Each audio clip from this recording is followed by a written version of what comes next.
말씀으로 흔들리지 않는 절대가치, 흔들리지 않는 절대가치라는 제목으로 말씀을 나눌 때 하나님께서 은혜 주실 줄 믿습니다. 제가 제목을 흔들리지 않는 절대가치로 했는데 조금 바꾸고 싶은 생각이 오늘 아침에 다시 한 번 더 말씀을 제가 준비한 말씀을 읽어보면서 제목을 조금 바꾸고 싶은 마음도 들었어요. 흔들리지 않는, 이거보다 흔들리지 말아야 할 절대가치로 조금 바꾸고 싶다는 생각도 들었습니다. 자, 어떤 사람이 기도합니다. 청년 때는 이렇게 기도해요. 하나님, 제가 이 세계를 변화시키겠습니다. 청년 때. 그리고 나이가 조금 들은 중년이 되었을 때는 하나님, 제가 청년 때에는 너무 거창한 기도를 했던 것 같습니다. 범위를 조금만 줄이겠습니다. 제가 살고 있는 이 나라를 변화시키는 일에 제 삶을 드리겠습니다. 그렇게 기도해요. 그리고 노년이 되었을 때는 하나님, 그 기도마저도 너무 허황되었던 것 같습니다. 제가 청년 때부터 세계를 변화시키겠다고 기도했지만은 노년이 된 지금은 그냥 제가 살고 있는 동네만이라도 변화시키는 사람이 되게 해 주십시오. 청년과 중년 때는 그러겠습니다, 변화시키겠습니다라고 기도했는데 노년이 되어서는 기도가 많이 줄어들어가지고 이 동네만이라도 변화시킬 수 있는 사람이 되게 해달라고 그렇게 기도했다고 합니다. 그러다가 이 사람의 마지막 때 이제 이 땅을 떠날 때가 되어서는 이렇게 기도했다고 합니다. 하나님, 세계를 변화시키기 위해 기도했지만 결국 저 자신도 변화시키지 못하고 이 땅을 떠나가게 됐네요.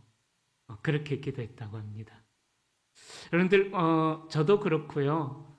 저도 이제 중년이라고 할 수가 있겠죠. 50살이 넘었으니까. 저도 청년 때 보면은요, 그렇게 기도했습니다. 저는 이 세계까지는 기도 안 했고, 한국까지도 기도 안 했고, 20대 때 청년 사역을 할 때, 그때는 하나님, 제가 이 대구를 위하여서 제 모든 인생을 걸고 달리겠습니다. 그렇게 기도했습니다. 그런데 정말 중요한 40대부터 50대까지 10년 동안 제가 어디 있었게요? 익산에 있었습니다.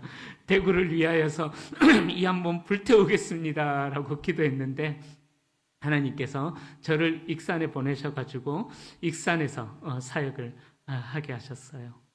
어찌 보면은 우리가 이 세계를 꿈꾸며 기도하고 또 이 나라를 품고 기도하고 또 이 대구 지역을 품고 기도하고 또 더 좁게는 봉독동 땅을 위해서 기도하지만은 결국은 우리의 기도가 나 자신도 변화되지 않았네요 라고 하면서 이 세상을 떠나는 것이 우리의 인생이 아닐까 생각을 해봅니다. 여러분들의 이 땅을 향한 기도의 제목은 과연 무엇입니까? 한참 이제 혈기가 있을 청년 때는 하나님, 뭔가 이 세상 속에서 한 획을 끊는 그런 인생을 살게 해주십시오라고 기도하신 분들도 많으실 것입니다. 그러나 연세가 들고 점점 내 몸이 연약해지는 이런 때가 되고 나면은 정작 나 자신도 전혀 변화되지 않았구나, 그런 것들을 느낄 때도 있으실 것입니다. 라브리 공동체를 세운 프란시스 셰퍼 박사는 세계의 지성인들이 모인 그 자리에서 시대의 방향과 믿음의 길을 제시하면서 이런 이야기를 했습니다. 19세기에 일어났던 가장 커다란 비극 중에 하나는 사람들이 절대 가치를 버린 것이다. 그동안 신뢰하고 있고 이것만이 진리라고 믿고 있었던 그 절대 가치를 무시하고 그 절대 가치를 버려버린 것이 19세기 이후에 이 사회를 몰락하게 만든 가장 큰 비극이다라고 라브리 공동체를 세웠던 그 셰퍼 박사님께서 이야기를 했어요. 그 셰퍼 박사님의 말에 의하면은요, 이 사회가 그래도 정의로운 사회, 공정한 사회가 될 수 있었던 것은 그나마 어떤 문제가 생겼을 때에 그나마 흔들리지 않도록 그 사람의 마음을 지켜주는 진리가 있었고 그 사람의 마음이 요동치지 않는 절대 가치가 있었기 때문에, 그것을 신뢰하면서 살았기 때문에 그나마 이 세상이 그나마 그나마 돌아갔다라고 그렇게 이야기를 합니다. 그런데 19세기가 되면서 사람들이 절대 가치에 대해, 절대 진리라고 생각했었던 것에 대하여서 의심을 품기 시작했어요. 그리고 질문을 던지면서 그렇게 믿었고 신봉해왔던 절대 가치가 자리를 잃어버리고, 그로 인하여서 사람들이 무분별하게 살아가게 되고 어떻게 살아야 될지, 어떤 방향으로 나아가야 될지 길도 찾지 못한 채 헤매이고 있는 요즘 현실이 되어버렸다라는 것입니다. 중고등학교 때 역사 공부였던가요? 사회 공부였던가요? 그때 공부 열심히 하셨던 분들은 19세기 때 어떤 일들이 일어났는지 잘 아실 것입니다. 19세기가 되면서 시민혁명이 일어나면서 계몽사상의 뿌리를 둔 자유주의 사상이 본격적으로 발달하기 시작했습니다. 이게 뭐냐 하면은 우리 인간의 어떤 자긍심, 우리 인간의 가치를 좀 더 발견하자. 하여튼 그런 이제 사상들이 많이 발전했어요. 자, 그러다 보니까는 사람들이 절대 가치처럼 지켜오던 그 신념, 절대 진리가 되었던 그 신념이 자유주의 사상 때문에 흔들리기 시작했다라는 거죠. 이때까지 생각해왔던 길이 하나만 있었는데 정말 길이 하나뿐일까? 그렇게 의심하는 시대가 되어버린 것입니다. 그 결과 우리 기독교에서는 종교 다원주의라는 것까지 오직 우리 기독교에서만 일어난 것이 아니죠. 우리 기독교의 이야기가 아니라 이 세계 종교 통합주의. 그러니까 쉽게 말하면 저거죠. 서울 가는 길이 전라선, 호남선, 경부선, 경기선 그런 식으로 있는 것처럼 하나님께로 나아가는 길이 예수에게만 있는 것은 아니다. 그 표현이 다를 뿐이지 알라도 하나님이고 부처도 하나님이고 결국은 다 똑같은 사람, 똑같은 신이다. 그래서 불교를 통해서 천국에 갈 수도 있고 알라를 통해서 천국에 갈 수도 있고 이슬람을 통해서 천국에 갈 수도 있고 하여튼 각종 종교를 통해서 천국에 갈 수 있다. 쉽게 말하면 그런 종교 다원주의가 굉장히 발달하기 시작했다라는 것입니다.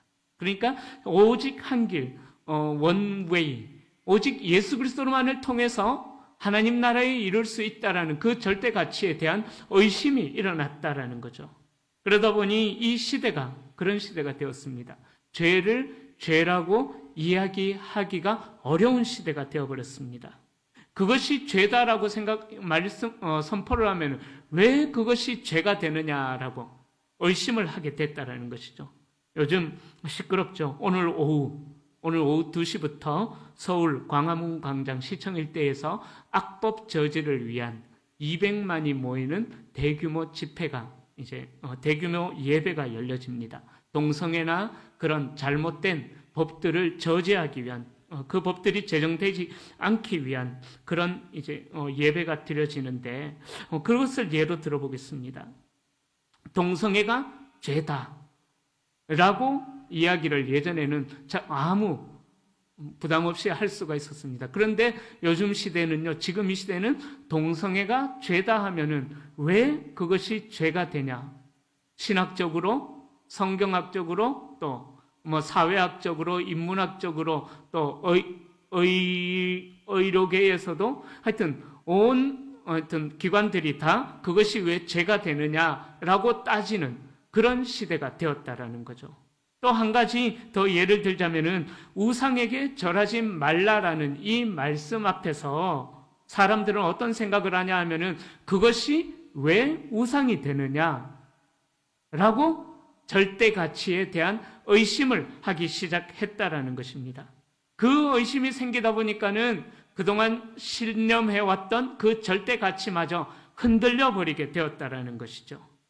그러나 진정한 신앙인은 우상 숭배에 대해서도 토론을 나눌 가치가 없음을 알고 또 우리는 믿고 있습니다. 하지만 그 우상 숭배가 죄다라는 것에 대해서 의심을 품은 사람들은 이미 그 질문에 대한 대답을 정해놓고 나서 따지고 든다라는 거죠. 그러니까 당연히 올바른 대답이 나올 수가 없다라는 것입니다. 그러기에 요즘 시대는 흔들리지 않는 절대 가치를 지켜야만 하는 절대적인 신앙이 필요한 시대가 되었다라고 이야기할 수가 있습니다.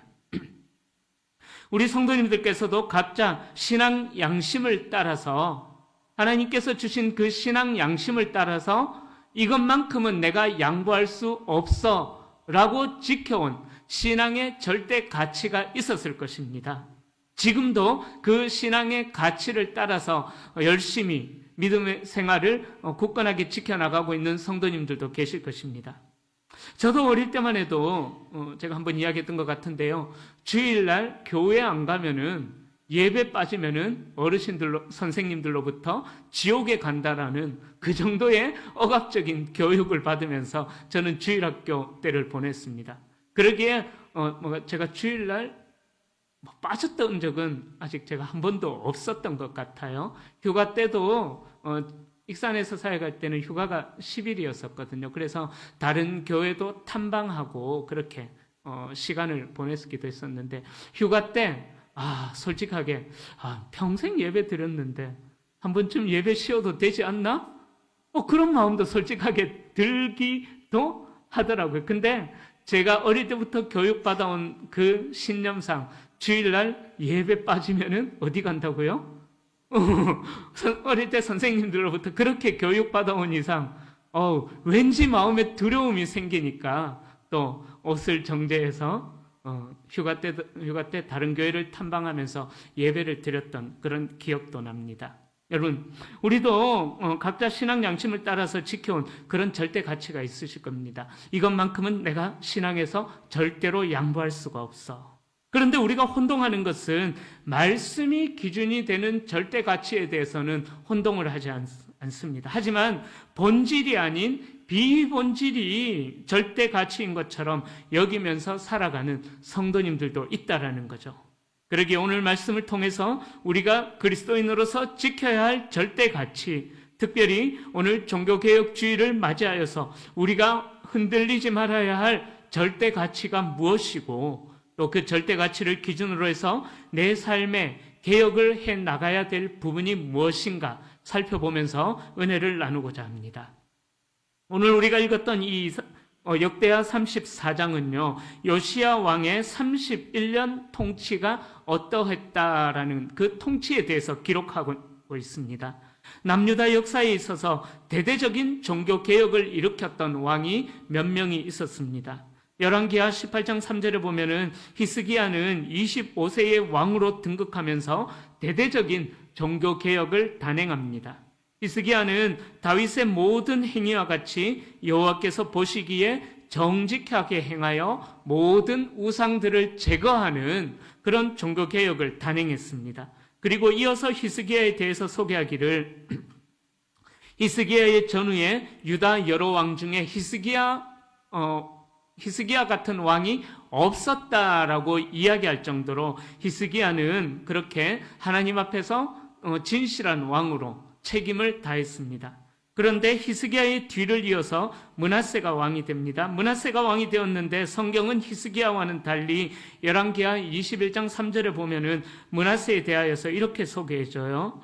그의 아버지 히스기야가 헐어버린 산당들을 다시 세우고 이스라엘의 왕 아합의 행위를 따라 바알을 위하여 제단을 쌓았고 아세라 목상도 만들고 하늘의 일월 성신을 경배하여 섬겼다라고 그 히스기야의 다음 왕이었던 므낫세에 대하여서 그렇게 소개해주고 있습니다. 므낫세가 모델로 삼았던 왕은 다윗이었고 히스기야였어야만 했는데 그러나 이 므낫세는 모델로 삼았던 왕이 다윗과 히스기야가 아니라 아합 왕을 모델로 삼았다라는 거죠. 여러분, 이 아합 왕은 이스라엘뿐만 아니라 남유다까지 아합이 북이스라엘의 왕이었거든요. 그런데 이 아합 왕이 자기 딸을 남유다에 시집 보내면서 남유다까지 철저한 우상 천국으로 만들어버렸던 가장 악한 왕, 이스라엘 왕 중에서 정말 더 이상 악하다라고 이야기할 수 없을 정도의 악한 왕이 바로 이 아합 왕이었다라는 거죠. 므낫세가 따라야 할 모델은 하나님께서 분명히 다윗의 길로 가야 된다. 다윗이 너의 모델이다라고 제시해 주셨지만은 그러나 그럼에도 불구하고 므낫세는 악한 왕의 모델이었던 아합의 길을 따라갔다라고 소개하고 있습니다. 물론 므낫세가 말년에 다시 회개하기도 합니다. 하지만 성경은 므낫세의 55년 통치 기간에 대하여서 열왕기하 21장 16절에서 이렇게 소개해요. 유다에게 범죄하게 하여 여호와께서 보시기에 악을 행한 것 외에도 또 무죄한 자의 피를 심히 많이 흘려 예루살렘 이 끝에서 저 끝까지 가득하게 하였더라. 즉, 이 므낫세가 통치하는 55년의 기간 동안은 유다 왕 중에서 그렇게 악한 왕이 없었다고 할 정도로 므낫세는 남유다 왕 중에서 악한 왕으로 평가를 받았다라는 것입니다. 므낫세는 삶의 마지막쯤에 회개하고 다시 하나님을 섬기는 일을 회복하기는 했지만은 그러나 그의 살아왔던 삶은 악한 왕으로 평가가 되어진 것입니다. 자, 그리고 므낫세의 뒤를 이어서 그 아들이었던 아몬이 22세의 왕이 됩니다. 22세, 22살, 충분히 사리 분별이 가능한 나이죠. 그러나 하나님께서 기뻐하시는 의와 미워하시는 죄를 구별하지 못합니다. 충분히 구별할 수 있는 나이였음에도 불구하고 아몬은 아버지의 회개를 본받지 못하고 다시 유다로 하여금 악을 행하게 만들어버린 것입니다. 아몬은 아버지 므낫세의 삶을 보면서 하나님께서 기뻐하시는 의로운 왕으로 살아야 했었지만 아몬이 통치했던 2년 동안은 이 아몬은 므낫세의 행함같이 여호와께서 보시기에 악을 행하였다라고 아몬에 대해서도 그렇게 소개하고 있습니다. 결국 아몬은 하나님 앞에서 겸손하지 못하게 행함으로 인해서 2년 만에 신하들에게 의해서 암살을 당하는, 살해당하는 그러한 비참한 왕으로 마무리를 하게 됩니다. 자, 그 다음에 왕이 누구냐? 오늘 우리가 읽었던 요시야가 그 다음 왕이었어요. 그러니까 요시야가 왕으로 즉위하기 전에 선왕이었던 할아버지 므낫세, 부왕이었던 아버지 아몬, 이 57년의 통치 기간 동안 므낫세의 55년, 아몬의 2년, 합해서 57년 동안은요, 유다가 여호와를 떠나서 악을 행하는데 그 죄악이 돌이킬 수 없을 정도로 이 57년은 남유다 역사에서 암흑기에, 종교적인 암흑기에 처하게 되었다라는 것입니다. 그렇게 정치적으로나 종교적으로 혼란스럽고 우상 숭배가 가득한 시대 상황 속에서 요시야라는 이 어린 아이가 8살 나이대에 남유다의 16번째 왕으로 등극을 하게 됩니다. 8살이에요. 8살. 그죠? 8살. 뭘 알겠습니까? 그죠? 제 둘째 딸이 8살이거든요. 예. 그런데 만약에 제 둘째 딸 예서가 대통령이 됐다고 생각해 보십시오. 그냥 비웃음만 나오고 한숨만 나올 뿐이잖아요. 그죠? 이 8살짜리가 뭘 알겠습니까? 그죠? 이 요시야도 마찬가지입니다. 너무나도 어린 나이였기에 아무것도 할 수가 없었을 것입니다. 분별할 수도 없었고 뭐가 뭔지도 몰랐기에 아버지의 행했던 모습을 그대로 따라하면서 남유다를 죄악으로 이끌고 갈 수도 있었습니다. 8살이에요. 그러니까 똑같이 할아버지와 아버지의 뒤를 이어서 똑같이 악한 왕으로 이 요시야도 역시 등극될 수도 있었던 것입니다. 그러나 요시야는 왕으로 등극하고 나서 8년이 지난 후에 16살이 되었을 때에 다윗의 하나님을 찾았으며 20세가 되었을 때에는 6, 7년 정도에 걸쳐서 이 요시야도 대대적인 종교 개혁을 단행합니다. 우리 아이들로 이야기하자면은 이제 중학교 3학년, 중학교 3학년, 여기에도 중학교 1학년도 있고 고등학교 2학년도 있는데 3학년도 있네요. 하여튼 이렇게 있는데 이 아이들이 누구를 찾았다고요? 다윗의 하나님을 찾았다라는 거예요. 아무도 가르쳐 주지 않았어요. 아버지 부왕은 2년 만에 죽임을 당했습니다. 요시야를 가르쳐 줄 수 있는 왕이 없었습니다. 그런데도 요시야는 그 어린 나이 때에 누구로부터 교육을 받지 않았음에도 불구하고 아버지 다윗을 찾았다라는 것입니다.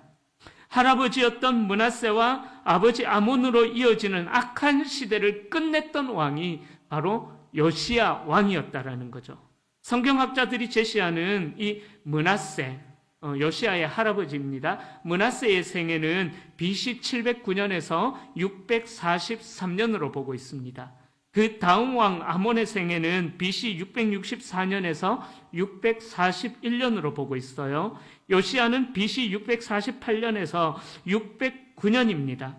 아버지 아몬은 볼 것도 없었고 할아버지 므낫세가 말년쯤에 회개할 때, 그때 혹시나 이 요시야가 할아버지의 회개를 보았을까 모르겠습니다.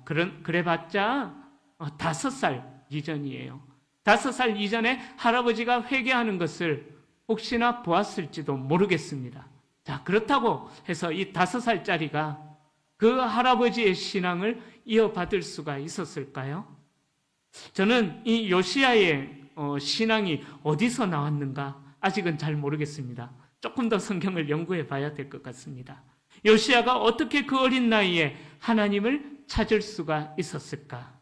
일단 성경에서 발견되는 이야기를 하자면요, 요시야의 종교 개혁의 시작은 율법책의 발견에서부터 시작이 되어진 것입니다.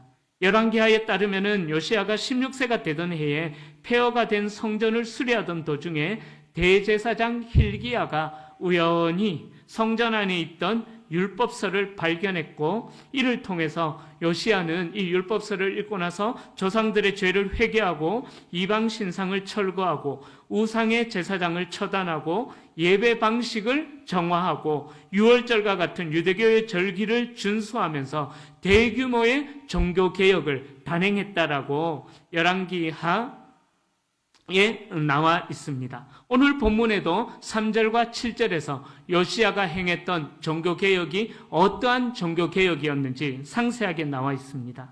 한 번 더 말씀드리자면 요시야의 종교개혁의 원동력은요, 무엇이었습니까?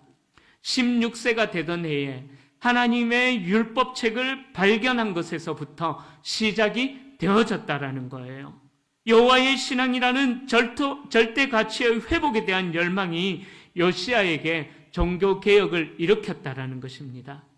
하나님께서 요시야에게 율법책을 보여지게 하시고 요시야가 그 율법책을 대하고 나서부터 그의 마음에 어떤 변화가 일어났을 거예요. 그 변화가 어린 나이에 임에도 불구하고 16세의 어린 나이에 임에도 불구하고 왕으로서 행해야 될 바, 이스라엘은 신정국가였습니다. 그러기에 왕으로서 행해야 될 바를 온 나라 전체에 행했다라는 것입니다.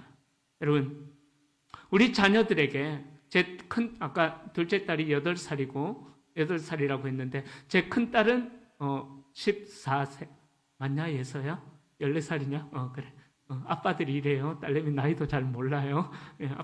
아빠들은 이렇습니다. 제 딸에게 만약에 이런 대대적인 종교개혁을 단행해라 하면은 그게 뭐요? 아마 이렇게 나오겠죠. 그죠? 그러나 요시야는 하나님의 말씀을 대하면서 그의 마음에 변화가 일어나고 자기만 변화가 일어났던 것이 아니라 자기 안에 일어났던 그 변화를 고작 16세짜리가 온 백성으로 하여금 하나님을 찾게 만들었다라는 것입니다. 여러분, 유다 역사상 가장 악한 왕으로 평가되는 므낫세와 아몬의 통치 기간 동안 할아버지 므낫세와 아버지 아몬과 달리 요시야는 하나님께서 보시기에 정직하게 행하면서 모든 우상을 제거함으로써 종교 개혁이 시작되었던 것입니다. 여러분, 우리도 마찬가지입니다. 우리에게 있어서 진정한 종교개혁은 과연 무엇일까요? 여러분들에게 있어서 진정한 종교개혁은 우리가 해마다 10월 마지막 주가 되면은 종교개혁을 기념하는 주일로 지내게 되는데요. 저와 여러분들에게 있어서 있어야 할, 이루어져야 할, 일어나야 할 진정한 종교개혁은 과연 무엇입니까? 여러분, 우리에게 있어서 진정한 종교개혁은요, 나의 마음을 사로잡고 있었던 우상으로부터 벗어나는 것, 거기서부터 진정한 종교개혁이 시작이 되어지는 것입니다. 바로 하나님께 내 마음이 사로잡히는 것으로부터 종교개혁이 시작이 되어지는 거예요. 요시야가 잊혀져 있었던 그 율법책을 발견하였을 때에 하나님께서 그의 마음을 사로잡으시고 할아버지, 아버지 때로부터 57년이나 이어져 왔던 그 우상을 척결하게 하는 그런 일들이 일어나게 되었다라는 것이죠. 바로 하나님의 율법을 가까이 함으로부터 그 종교개혁이 시작이 되어졌다라는 것입니다. 중세시대 때 교회가 정말 극도의 타락을 경험하게 됩니다. 이 중세시대 때 교회의 타락이 무엇으로부터 시작이 되었냐 하면은요, 그것은 교회가 힘을 가지게 되고 세상의 권력을 소유하게 되면서부터 중세시대의 교회는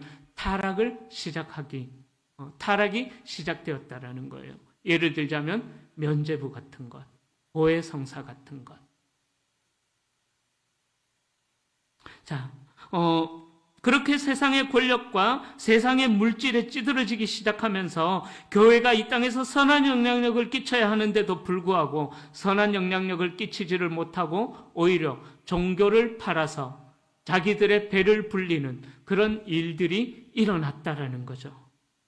그래서 루터가 95개조의 반박문을 붙이면서 성전에 붙이면서 종교개혁이 그렇게 시작이 되어진 것입니다.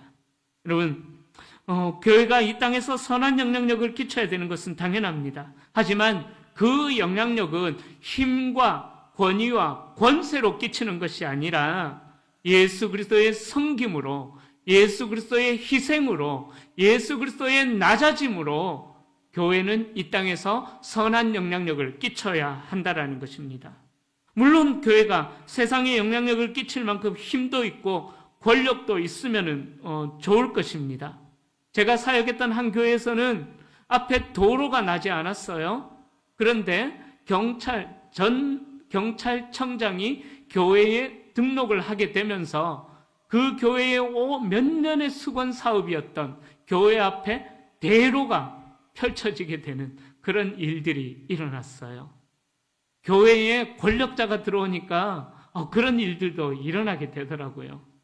여러분, 그런 것도 좋겠죠. 하지만 교회의 역사를 살펴볼 때 교회 안에 권력이 들어오고 교회가 세상의 물질을 탐하고 그때만큼 교회가 타락한 시대는 없었다라는 것입니다. 오히려 교회가 언제 영향력이 있었느냐? 이름도 없이, 빚도 없이, 자기의 유익을 구하는 것이 아니라, 자기의 우상을 추구하는 것이 아니라, 바로 이름도 없이, 빚도 없이 교회의 교회다움이 회복이 되어질 때, 성도의 성도다움이 회복되어질 때, 교회는 세상에 선한 영향력을 끼치게 되었다라는 것입니다. 그것 하나만으로도 하나님께서는 교회를 통하여서 이 세상에 놀라운 일들을 행하셨다라는 사실입니다. 말씀을 준비하면서 한번 생각해 봤습니다. 목사인 저에게 있어서, 특별히 대구 성도교회의 담임 목사인 저에게 있어서 우상은 무엇일까? 한번 생각을 해봤습니다. 제가 작년에 부임하고 나서 교회를 위하여서 그렇게 많이 기도했습니다. 담임으로 목회를 처음 시작하면서 기도했던 제목은, 하나님, 제가 목회하는 동안 이 대구 성도교회 안에 자리가 부족할 정도로 성도님들이 많이 가득하게 해주십시오. 그래서 더 이상 받을 수 없어서 근처에 가까운 교회에 있으니까 그쪽으로 가라고, 우리 교회는 당신을 받을 수가 없다라고 쫓아낼 정도로 우리 교회가 성도로 가득하게 해주십시오. 그렇게 솔직하게 기도했습니다. 아마 새롭게 담임 목사를 청빙하였던 여러분들도 이 박 목사와 함께 교회를 성장시키는 일에 그런 거룩한 소망을 아마 품고 계실 것입니다. 그런데 오늘 말씀을 준비하면서 교회의 성장이 내가 바라는 우상이 아닐까? 성도 수가 많아지는 것, 그것이 내가 바라는 우상이 아닐까? 한번 돌아보게 되더라고요. 그러면서 우리 교회는 하나님을 기뻐하시는 사람들로 하나님이 기뻐하시고 또 하나님을 즐거워하는 서유리 문답의 일문처럼 하나님을 즐거워하는 성도로 가득 채워지는 것이 아니라 뭐 어중이 떠중이 다 몰려와서 어떻게든 교회가 가득 차게 되는 것, 그것을 바라는 것이 저의 소망이 아닐까. 이것이 우상이 되었구나라고 제 마음속에 느껴지더라고요. 그러면서 말씀을 준비하면서 이렇게 채워달라고 기도했던 저의 기도 제목이 이번 주간에 좀 바뀌어졌어요. 하나님, 우리 교회가 사람들로 채워지는 것이 아니라 하나님을 예배함으로 인해서 하나님의 임재가 가득 채워지는 그런 교회가 되게 해주십시오.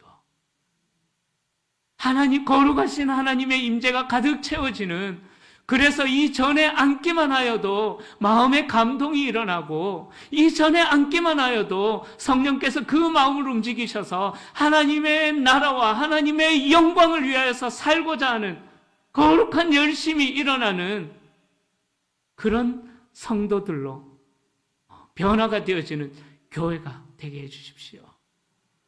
그렇게 제 기도 제목을 좀 바꾸었습니다. 소수의 성도면은 어떻습니까? 10명만 앉아 있어도 어떻습니까?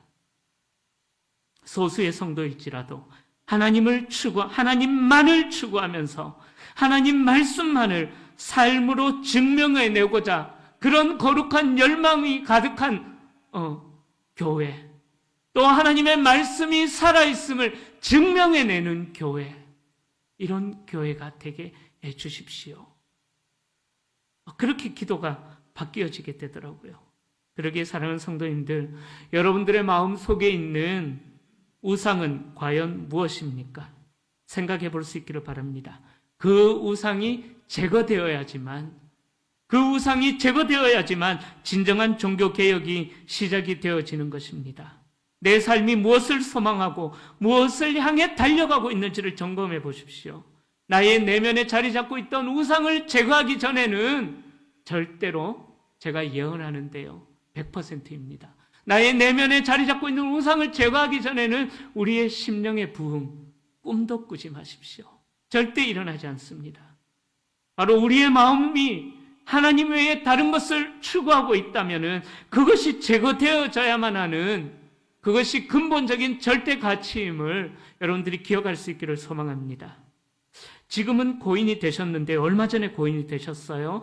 이 시대의 지성인이었고 많은 책을 통해서 전 세계에 영향력을 끼쳤던 뉴욕 리디머 장로교회 팀 켈러 목사님이 계십니다. 그 목사님이 이런 말씀을 하셨어요. 하나님보다 중요한 것, 당신의 마음과 공상의 세계를 하나님보다 더 많이 차지하고 있는 것, 하나님만이 줄 수 있는 그것을 주려고 하는 것, 그것이 바로 우상입니다. 그래서 팀켈러 목사님이 우리 마음 안에 있는 우상을 분별하는 방법을 이렇게 4가지로 이야기합니다. 제가 천천히 말씀드릴 테니까 잘 생각하시면서 한번 들어보세요. 첫째, 우리의 마음 안에 있는 우상을 분별하는 방법. 첫째, 외롭거나 관심을 끄는 다른 일이 없을 때 자연스럽게 내 생각이 쏠리는 대상이 있다면 그것은 우상입니다. 그러니까 외롭거나 내 관심을 끄는 다른 일이 없을 때에 내 마음이 자연스럽게 그것에 쏠린다면 그것이 우상이래요. 둘째, 끊임없이 절제하려고 노력해야 할 만큼 지나치게 많은 돈과 에너지를 쏟아붓는 것, 그것이 그 대상이 우상이라는 거예요. 세 번째, 무언가를 얻으려고 기도하고 노력했지만 갖지 못했을 때에 격렬하게 분노하거나 반대로 깊은 절망에 빠지게 하는 것, 그것이 우상이라는 거예요. 네 번째, 나 자신이 가장 통제하기 어려운 감정들, 가장 고통스러운 감정들, 절대 떨쳐버릴 수 없는 감정, 나쁜 짓인 줄 알면서도 그 일을 저지르게 만드는 감정들, 그것이 우상이다라고 우리에게 팀켈러 목사님이 알려주었습니다. 여러분, 우리의 삶에서 좋은 게 좋은 거야라고 생각하면서 양보하지 말아야 할 절대 가치, 절대 기준도 잃어버린 채 그것이 하나님 자리를 대신하면서 그것이 우리의 목적이 되어버린다면 그것은 우리의 우상이 되는 거예요. 그러므로 내 삶에서 어떤 우상을 섬기고 있는지 알아보려면 내가 무엇을 소망하고 무엇을 추구하고 무엇을 얻기 위해서 달려가고 있는지를 점검해 보면 되는 것입니다. 목회자인 저에게도 교회 성장이라는 이름 하에 제가 하려고 하는 그 모든 일들이 우상은 아닌지 저도 심각하게 돌아봐야 되겠죠.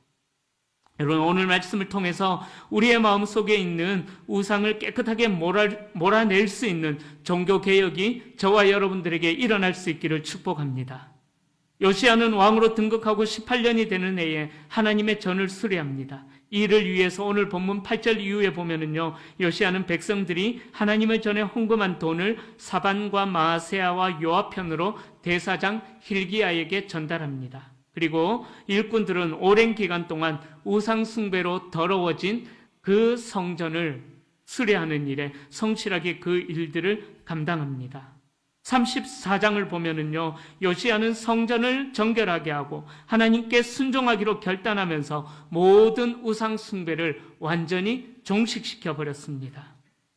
요시야는 하나님의 말씀을 기준으로 흔들리지 말아야 할 절대 가치를 다시 회복하면서 자신이 먼저 하나님 말씀 아래 결단하고 온 백성들도 그 일에 참여하게 만들면서 우상을 제거하는 것을 실천하는 것을 역대하 34장에서 우리는 볼 수가 있는 것입니다.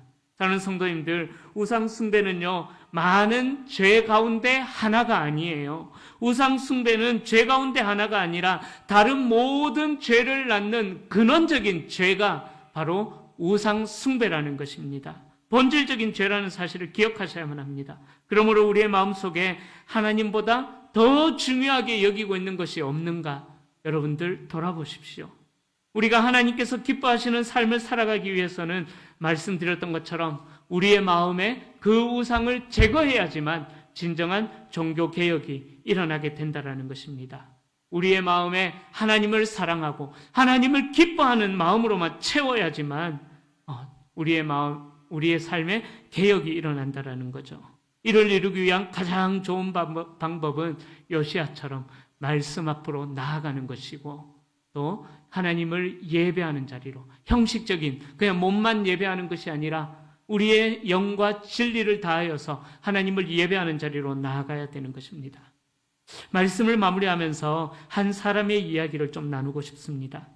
가수 김호중 씨 아시죠? 트롯 프로그램에 출연해서 스타가 되었던, 무명이었다가 스타가 되었던 분입니다. 이 김호중 씨가 새롭게 하소서라는 간증 프로그램에 출연해서 많은 사람들에게 은혜도 끼치고 또 독실한 그리스도인으로 소문이 났었습니다. 그런데 이분이 어떻게 되었습니까? 몰락해버렸죠. 그는 공연을 마치고 나서 그 사람들의 인기를 받고 나서 숙소에 돌아갔을 때 그 허전함을 무엇으로 채웠느냐? 술로 채웠다라는 거예요. 술로 뒤풀이를 했었습니다. 유명한 가수들이 열광하는 사람들의 환호와 박수갈채로 가열된 흥분의 도가니에서 빠져나왔을 때 그 밀려오는 헛헛함을, 그 밀려오는 허망함을 자극적인 것으로 달래는 경우가 많다고 합니다.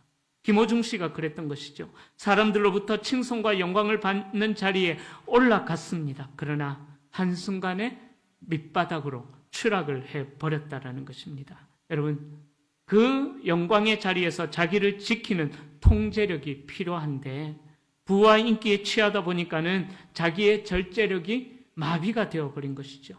일약 스타덤에 올랐다가도 한 방에 훅 가버렸던 김호중 씨의 경우를 보면서 우리가 한번 우리의 삶을 돌아볼 수 있기를 바랍니다. 김호중 씨의 몰락은 그가 기독교인으로 불려졌기에 한편으로 더 안타깝게 여겨지기도 합니다. 그러나 그의 몰락을 보면서 우리들도 똑같지 않을까 생각을 해봅니다. 우리가 무엇을 소망하고 무엇을 추구하면서 살아가고 있는지, 헛된 세상의 우상을 추구하면서 살아가고 있는 것은 아닌지 저는 돌아보게 되었습니다. 거룩하게 살려고 부단히 힘쓰는 신앙이 사라진 현 시대에 그리스도인들의 문제가 이런 것들이다라는 생각을 하게 되었습니다. 김호중 씨의 문제만이 아닐 거예요. 저와 여러분들의 문제일 수도 있습니다. 우리에게서 무엇이 우상이 될 수 있을까 생각해 보기를 소망합니다. 특정한 신학이 우상이 될 수도 있고요. 또 예배가 우상이 될 수도 있고 또 전통이 우리의 우상이 되어서 그것에 집착하느라 교회를 교회되게 하는 그 요소를 잊어버리고 성도를 성도되게 하는 요소도 잊어버릴 수가 있습니다. 그러다 보면 교회는 살아남을 수가 없는 것입니다. 또 살아남는다고 할지라도 별 의미가 없는 교회가 되는 것입니다. 여러분, 하나님 없이 다른 것으로 채워진 여러분들의 우리의 마음을 회복할 수 있기를 소망합니다. 그것이 하나님에 대한 사랑을 나타내는 것이고 종교개혁의 중요한 절대적인 근본가치, 하나님 사랑, 이웃 사랑이 종교개혁의 절대적인 중요한 가치입니다. 진정한 종교개혁은 하나님의 말씀 앞에서 마음을 찢는 사람들이 살아내는 삶이 종교개혁의 삶인 것입니다. 그러기에 오늘 말씀이 저와 여러분들에게 깊은 도전이 될 수 있기를 소망합니다. 요시야처럼 반응할 수 있기를 축복합니다. 그 반응을 통해서 우리 대구성도교회와 성도님들의 삶에 놀라운 개혁이 일어나고 그로 인해서 우리의 심령에 하나님께서 기뻐하시는 생명이 살아나는 부흥이 일어나기를 예수님의 이름으로 간절히 축원합니다.